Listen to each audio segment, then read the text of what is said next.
Vivek is being sincere and authentic, I also really like his platform of America First.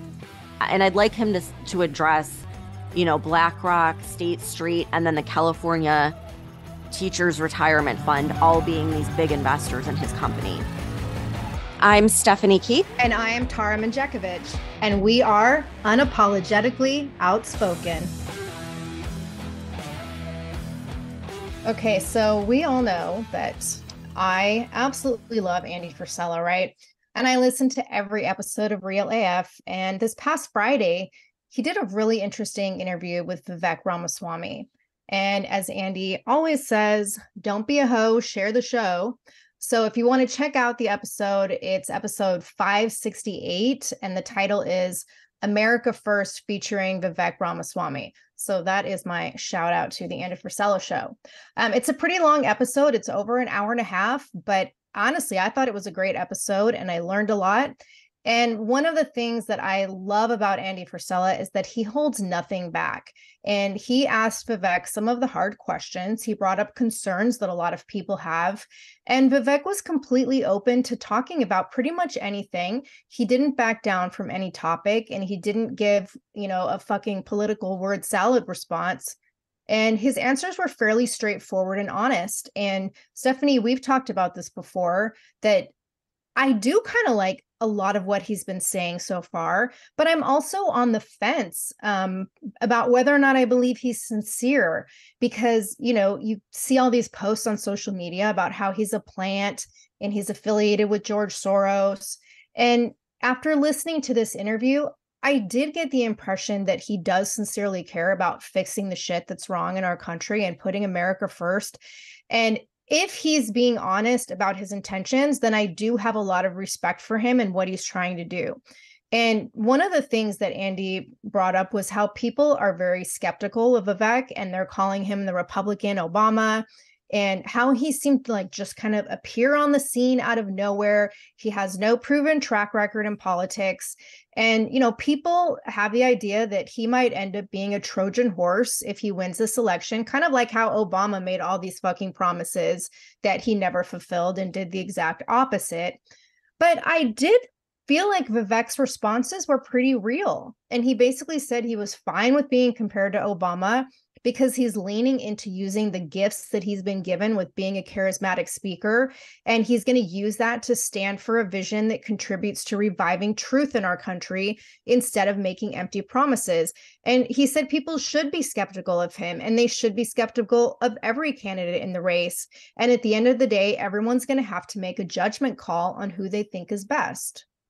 Okay, well, I am super skeptical. I don't want to be skeptical because he is charismatic and he says all of the right things. I love everything he says, but my gut tells me that something is not adding up with him. He's too perfect, he has an answer for everything.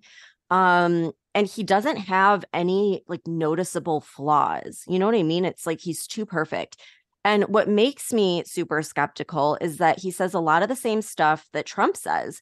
And the media clearly attacks Trump over all of these things, yet they seem to love Vivek and they keep boasting him, the left and the right. And the stuff that he says on social media, that would get you or I banned. Yeah. But he's trending on every single social media. So for being this anti-establishment kind of guy, the establishment seems to really like him. And I was forced to do some research, and I'm glad that I did, because I found some things that made me even more skeptical. So there was an article from Forbes that states, quote, Ramaswamy's fortune stems from a drug development company named Roivant Sciences, which went public in 2021. Its stock is up nearly 40% this year, boosting the value of Ramaswamy's 10% stake to roughly $600 million. Since founding the company 9 years ago, he has sucked over $260 million out of Roivant in the form of salary, bonuses, and capital gains, end quote.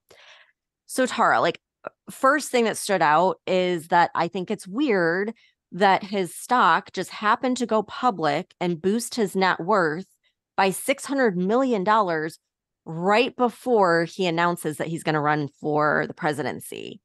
And like, he talks about how he funded his presidential campaign.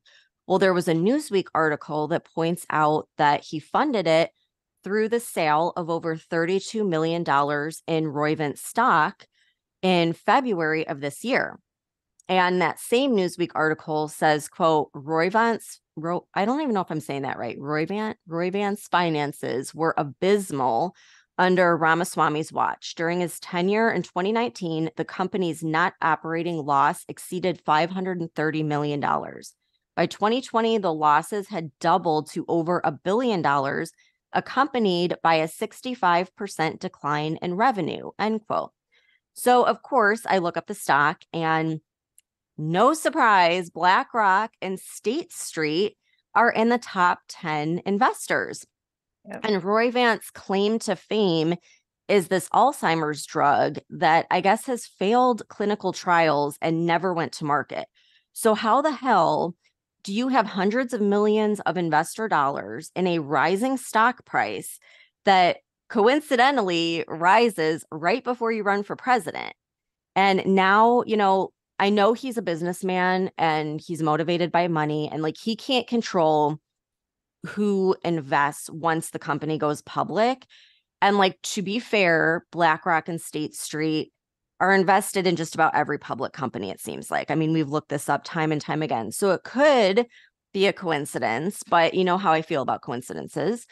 This same Newsweek article, it goes on to say that the answer might lie in Ramaswamy's implementation of Roivant's diversity, equity, and inclusion initiative called Roivant Social Ventures. During his CEO tenure, he launched in 2020 while he was CEO. The initiative aimed to foster, quote, DEI opportunities for future leaders in biopharma and biotech, end quote. Now, that's concerning. Like, DEI is concerning. Why would someone like that put together a DEI plan? But again, he is a businessman. And in today's world, like, I get that does help with investor funding. So it could be a smart business move, but like a really bad move based on the principles that he's running on. So like, what do you think about it? No, you bring up some really great points. And it's like, these are the things that make me and everyone else wonder if he is a Trojan horse, because there are some clear inconsistencies in what he's saying and what his track record shows. And especially when you just brought up the DEI thing, because that's a red flag for me. And it seems like a contrast to the things he was saying in his interview with Andy Frisella, because during the interview, he was very outspoken against wokeism and gender ideology and the climate nonsense and victim culture and, the COVID regulations. But from what I recall from that interview, he didn't specifically mention DEI at all. But when he talked about wokeism and gender and climate nonsense, he compared it to like a religious fervor that people are experiencing. And he said that people are clinging on to these crazy ideologies because we've lost faith and self-worth and pride and purpose and family values and patriotism in American culture. And that what's really happening is that these lack of values that we used to be encouraged to embrace has like basically created this void where now people are latching on to whatever crazy nonsense that we're being fed. And honestly, I do agree with this. Like, I'm not a religious person, but I'm 100% in agreement with the fact that the loss of like the family structure and family values and work ethic and all the components of personal development that go with these values, like these have been lost on a large majority of Americans and especially our youth. And I think this is relative to stuff you and I used to talk about when we did our Motivational Monday episodes. Like, when you don't have purpose or self-worth or something to believe in, and you don't take accountability for your life, you fall into the victim culture and you blame others for why your life sucks. And like, when you're being fed this kind of shit, especially as a kid, and indoctrinated into these belief systems at an early age, like what's been happening in our school system for years, like the result is exactly where we're at as a country right now. So I do love that he talked a lot about individual responsibility. And like, I love Trump, and I think he's an outstanding leader, and I am a MAGA supporter. But if Vivek is being sincere and authentic, I also really like his platform of America First. And he and Andy talked a lot about how the only thing that's really going to fix this country is a cultural revolution, and that involves the American people as a whole and people individually in their communities deciding they want a better standard of life culturally and bringing back American pride and American values and American identity, and how that has to come from us as the American people.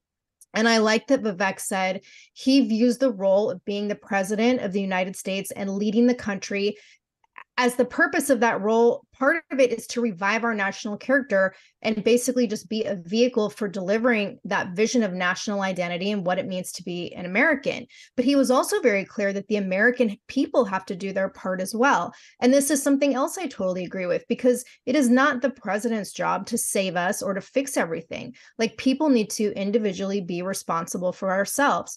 That is what our nation was founded on. And hearing him come out and say this, instead of like making empty promises about how he's going to take care of people like every fucking president does, like, that was very refreshing to hear. And after the past several years of being made to feel like a criminal for being a patriotic American, and, you know, having fucking Biden and this administration in power that clearly hates America, I really did love what Vivek had to say. And I also like that, you know, he talked about doing 8-year term limits in federal government, and that the focus should be on service and not the self-interest of making, you know, a 30-year career out of being in Congress.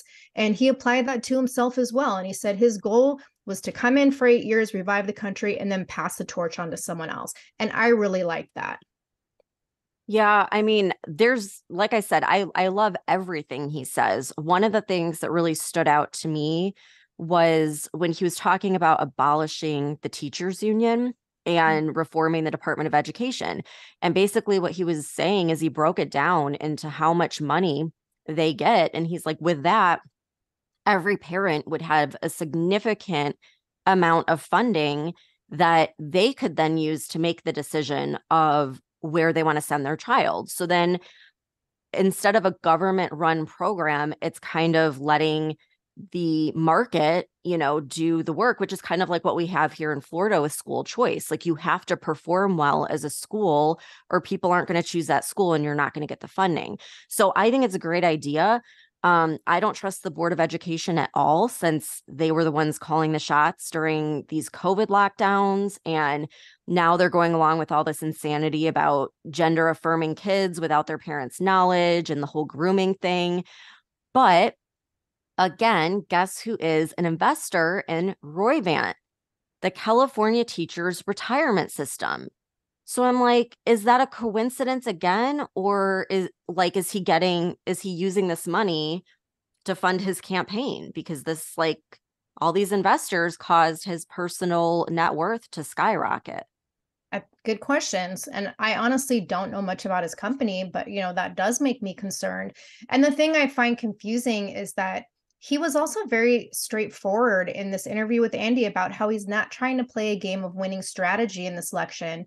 And he's just speaking his mind every step of the way. And he made it very clear he knows that could cost him the race, because he's not pandering to a specific demographic. He's not promising hopes and dreams he knows he can't fulfill. And he talked about how he's actually lost the opportunity for backing from some pretty major financial donors because of things like his stance on Ukraine, which I'm also in support of. And he was very clear in the interview that we shouldn't be sending money to Ukraine when we don't even have our own borders under control. And he called it criminal that we're doing that, and said the Biden family's compromised, and sending all this money to Ukraine is basically just repayment for bribes related to Hunter Biden. And the bigger concern in this country is that you have both Democrats and Republicans who are allowing all this to happen. And he said the American people need to be put first before Ukrainian government employees. And he also brought up that, you know, people who think we're helping Ukraine, the people of Ukraine, is false, because our tax dollars are basically just being used to pay the salaries of Ukrainian government officials. And he talked about how, you know, presidents will come in with these grand plans of making change and fulfilling promises they made during the election process. And then even when they sincerely believe on following through, like what they say, like what happened with Trump, like they'll hit roadblocks when it comes to Congress. And I did like the fact that he said that nothing he's promising requires any kind of agreement from Congress at all. And he said, that's why I know that I can promise I'll follow through on what I'll say I'll do. And he brought up how he wants to reduce federal bureaucracy by 75%. And we talked about that before, which I'm like, I'm all for that. But what I didn't realize is that's apparently an executive decision that can be made by the president without the approval of Congress. So did you know that? No, I didn't know that. And I think that they would probably challenge it in some way, but I do think it's a great idea. And I think pretty much every American citizen at this point would be glad to see, these systems kind of dismantled. And when you look at like Elon Musk, when he took over Twitter and eliminated 80% of Twitter employees, look at how much more efficiently and effectively it's being run. So I do see that with the government. I think the more people you have, it's like the more chefs in the kitchen kind of thing, the more of a shit show it is. So I agree with that completely. I think it's a great plan. That's what I think people were expecting Trump to do, and he didn't, which I could see. Like, I think he was saving that for his second term so he could get reelected. I don't know, because one of the things Vivek was talking about was there were certain things like Trump thought he could do, and then people told him he couldn't do them, and he didn't know the law well enough to know what he actually could and couldn't do. And that, with his law background, like Vivek is not saying anything that he can't fucking back up with all the facts of the legal system. Yeah. Well, the last person that tried to dismantle the CIA was Kennedy. Yeah. And we know what happened to him. And we know now that the CIA was involved. So, yeah. But I do want to play this clip from the show because he's talking about the two things that he's absolutely certain he can do. And I thought it was very interesting. So let me play this. It requires, so nothing that I'm promising requires 535 people in Congress to line up and agree with me, because I can't make that promise. Mm-hmm. But if you look at the promises I am making, right, that we're going to have a 75% headcount reduction in the federal bureaucracy. That the president can do. That's fucking huge, dude. And the president can do that. I don't need Congress to do that. So shut down the Department of Education, shut down the FBI. So I can do that. The president can, so I didn't know that. Yeah. So the president has the power to make the government smaller. Yes. And that's the executive branch of government smaller. And that's the president runs the executive. And that's something that you're committed to. I'm deeply committed to. In fact, that's the number one thing I'm going in to do. Yeah. If there's two things I know I can do, okay, it's shut down most of the executive branch of the government. That automatically stimulates the economy. And the second isn't even through policy, but it's through the way you lead. Revive national pride in this country. Yep. Those two things, without asking anybody else for permission, that much I know I can get done. Okay, so that sounds good, right? But again, I know people are untrusting of him, and especially like the issue with the Soros scholarship, his history with DEI and COVID, and what you were talking about earlier with the idea of like BlackRock and State Street being involved with his company. Like those things are definitely concerning. Well, yeah, let's talk about this for a minute, because that Forbes article that I was reading said that he paid someone to remove the Soros scholarship and his role in an Ohio COVID response team. And the article says, quote, the changes to the Wikipedia page first reported by Mediate were made by a user named Jay Hofferman, who provided the disclosure on Wikipedia. Jay Hofferman, in accordance with the Wikipedia Foundation's terms of use, discloses that they have been paid by Vivek Ramaswamy for their contributions to Wikipedia. And so, that to me is like, again, it's like, it's just not transparent. It's shady. He's trying to hide things about his past. And someone posted a screenshot from Twitter from back in July of 2020, where Vivek posted, wearing a mask equals personal responsibility. It's puzzling when conservatives oppose it.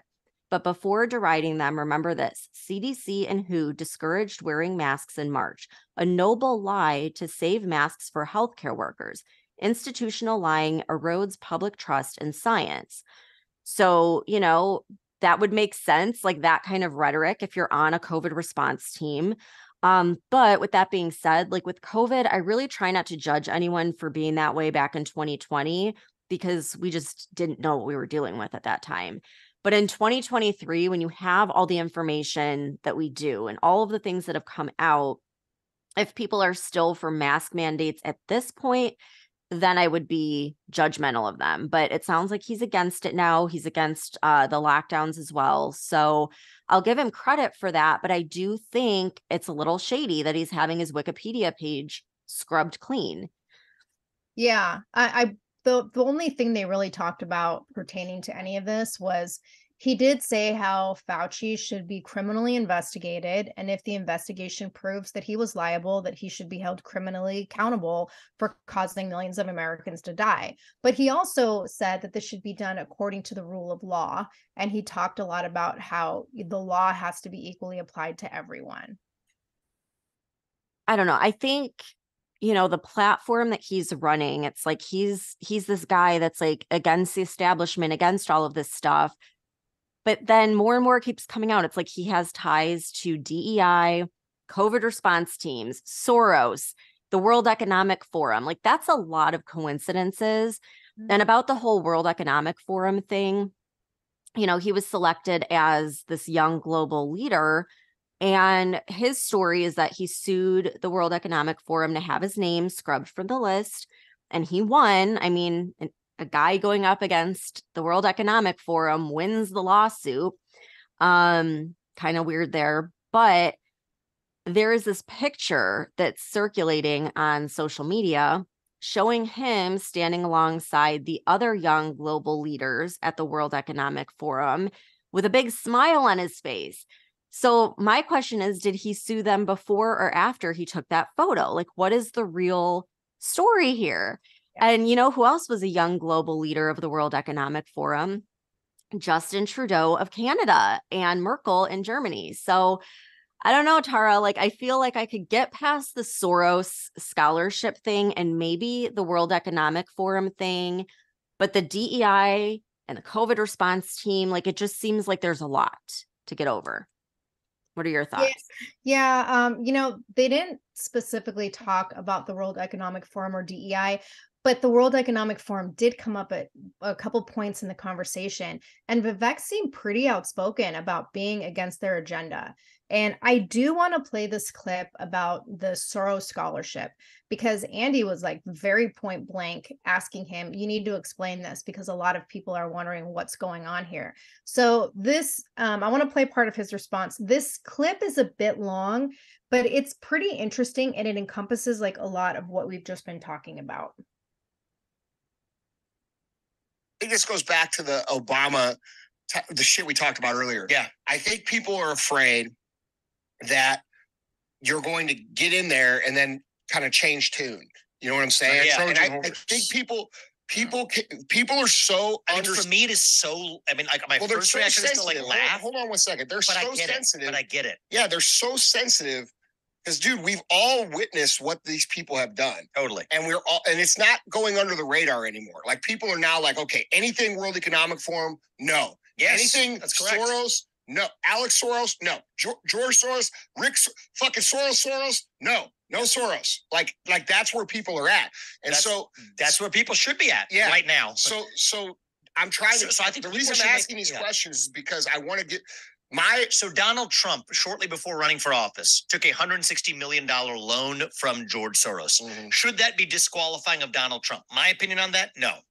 Because he's a businessman. Well, no one does talk about that. No one does talk about it. But just talk about facts. Let's talk about facts. Right. Shortly before running, in his adult life as a businessman, takes a $160 million loan.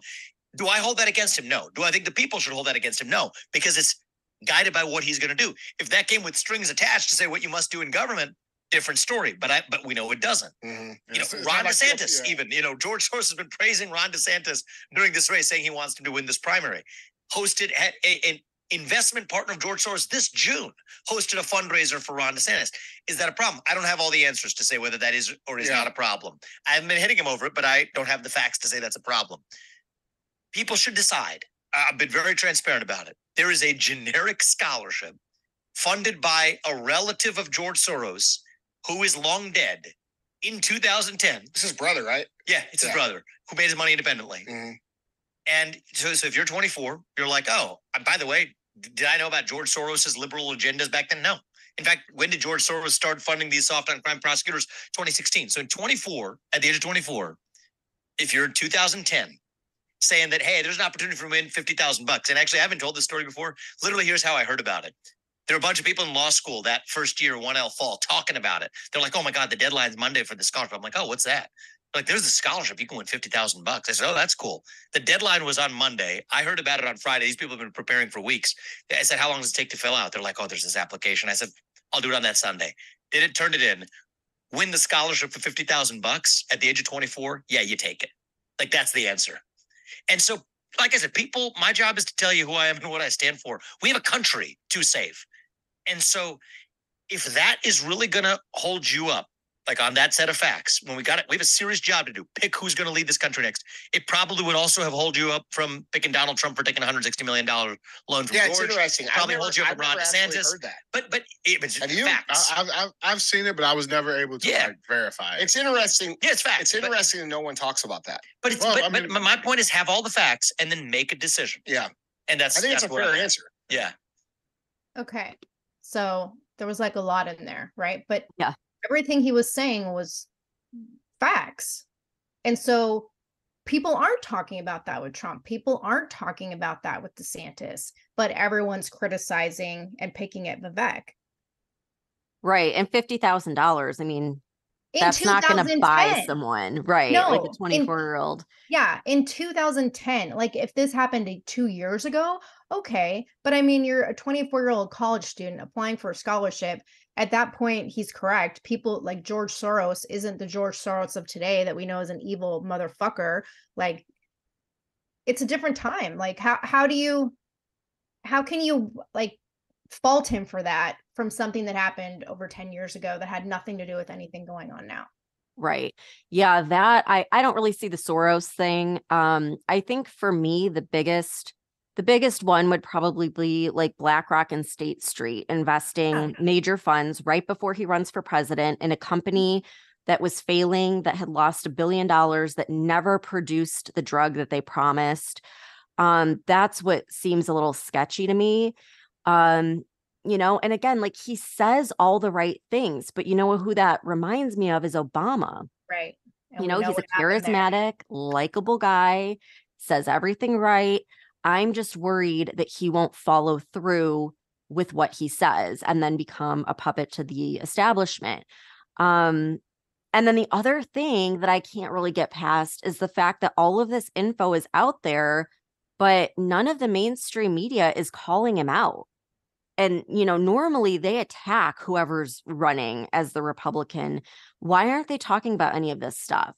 They have the same question around the Soros scholarship and the World Economic Forum, and he has, you know, his standard answer, but that's about it. And I mean, I hope that I'm wrong, and I really would be open to him being like the VP pick or a cabinet member. But if there's anything we learned from Trump and Biden, it's that the president has a lot more power than I realized. And I mean, someone that's beholden to BlackRock or the World Economic Forum, that's really concerning. Like, I would need him to come out and talk about that just as openly as he is the Soros thing. And think about it too. Like, if you were, you know, the villain, okay, and you wanted to control the world, you were a part of like the World Economic Forum agenda, you would take out the good guy that's in the lead, which would be like Trump, and you would replace him with a Trojan horse, someone that seems great, someone that seems like uniting, and someone that you can control and is motivated by money, and that would be Vivek. So another way to look at it, though, is like, he truly could be someone that's just in the middle, appeals to both sides. He's not super conservative, but he's also not super progressive. He's a businessman instead of a career politician. I like all of those things. I want to see him and Trump. Like, honestly, if he was Trump's VP, I think that would be amazing. Yeah. Well, when he first, you know, started running, I mean, I still kind of think it almost seems like he's running to be the VP pick because he never talks bad about Trump. Not at all. He follows all of Trump's, you know, policies which is smart because Trump's in the lead. So I think he does everything. I think he's strategic. I think he's incredibly smart. I just am questioning his motives a little bit, but I'm not yet ready to give up on him. Like, I think that it's good to be smart and cautious and to question everything, but I'm not quite ready to like throw in the towel. But I agree. Like, I would love to see him go up against Trump and then kind of start formulating more of an opinion on that. And I'd like him to address, BlackRock, State Street, and then the California Teachers Retirement Fund, all being these big investors in his company that never had a product. I mean, that would be great if he could talk about those. So I guess we'll see how it goes. And if he addresses any of this stuff, we'll be the first to let everyone know. So we'll see everyone back here on Wednesday. And thanks for tuning in. If you're sick of all the crazy shit going on in our country and you want to express your support and patriotism for the show, head on over to our Etsy store at UO Patriot Chicks and check out our new stickers. The link can also be found on our website. If you love the show and you want exclusive episodes, support the podcast and join the conversation by becoming a member of our Patreon community. We'll be posting weekly member-only podcast episodes and content that isn't available on the weekly podcast. Every Patreon member will also get a free Unapologetically Outspoken sticker and updates about our new sticker release before they're made public. And be sure to follow us on TikTok at Unapologetically Outspoken. And if you haven't done so already, please rate and review the podcast. The more you support us, the more people we can reach. So help us spread the word.